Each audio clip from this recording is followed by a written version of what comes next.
আজকে যারা ৭২-এর সংবিধান নিয়ে খেলছেন তারা আপনাদের ইতিহাস ভুলে যাবেন না।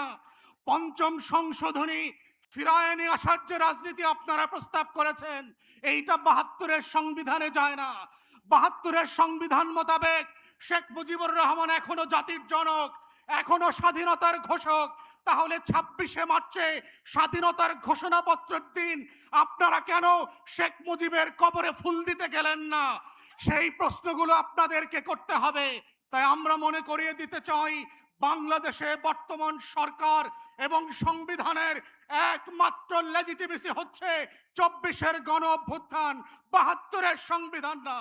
তাই এই গণ অভ্যুত্থানকে যদি আগামী দিনের রাজনীতি বাংলাদেশ রাষ্ট্র বিনির্মাণের রক্ষা কবচ করতে হয়, সেটা শুধুমাত্র জুলাই সনদ অক্ষরে অক্ষরে বাস্তবায়নের মাধ্যমে, গণভোটের গণরায় বাস্তবায়নের মাধ্যমেই সম্ভব।